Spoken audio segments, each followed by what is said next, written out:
Welcome to Classic Game Room, where I've got the review of Star Wars Masters of TERÄS KÄSI? I have no idea how to pronounce it, but this is one of the few Star Wars games that should have Jar Jar in it so that you could rip the head off of Jar Jar. Fatality. Chewbacca versus Or. Star Wars Masters of TERÄS KÄSI? What a bizarre name. You think you'd name your game something people could pronounce. But I do love the inside of the packaging with Boba Fett fighting Luke Skywalker. Great design. Not so sure about the controls though. The PlayStation 1's fighting game lineup is a bit of a mixed bag. There's some really good ones like the early Tekken games. Easier than shooting long threads back home. And some truly terrible ones. This is somewhere in between. Great backgrounds, nice use of these Star Wars licensed characters and music, but it's not a very fluid fighting game. It's terribly rigid, and frankly, I don't think it plays all that well. I think it's supposed to be a weapons-based fighting game where you can fight with your fists or, you know, your Wookiee arms or whatever, but then you can also pull out a blaster or Chewie's crossbow or Luke's lightsaber and fight with that. But I think your most difficult struggle will be your fight against the controller. Arden Lin versus Fuck. Round 1, fight! Half the time you jump, you land and end up facing the wrong direction, and the game feels like it's really struggling to just keep up with itself. It sounds good, but it doesn't play well at all. Virtua Fighter blows this away.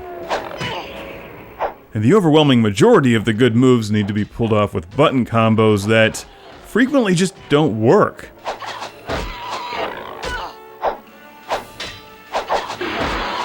Like you push down, right, and the square button or something to pull off a move, and it doesn't pull off the move, and then you end up getting killed and knocked off the platform, and it's like, damn it, I'd really much rather be playing Virtua Fighter. Or Tekken 2 or 3. This game needs Jar Jar. I'm gonna go on record for saying that.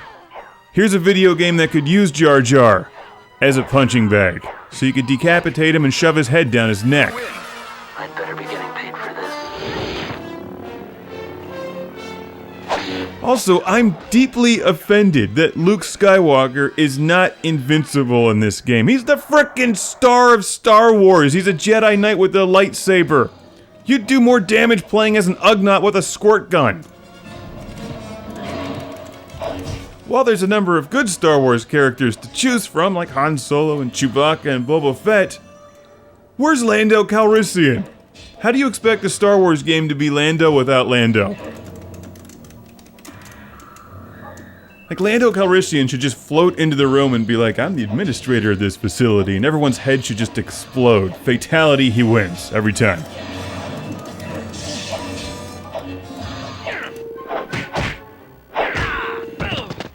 Yes, it looks good. The backgrounds are great.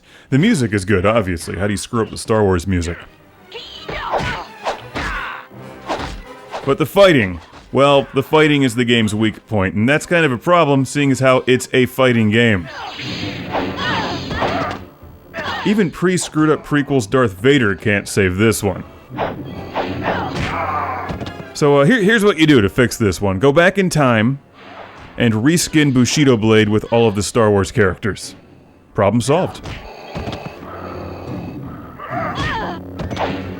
And while you're there, you may as well send Jar Jar back to the future. A future where he's eaten alive by Sharkticons. On that note, I've got a Classic Game Room shout out and thank you to send to Nick from Shanghai, China. Thank you, Nick. Thank you for sending Star Wars Masters of TERÄS KÄSI. It should be Masters of the Universe. He-Man and Skeletor fighting together against Jar Jar. They can feed him the Battle Cat while Teela cheers as she jumps up and down and waves pom-poms. Doesn't everyone think like this?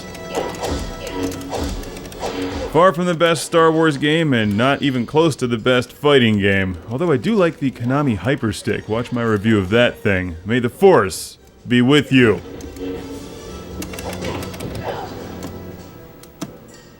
The best of Classic Game Room is on DVD, Blu-ray, and Laser Hypervision album set.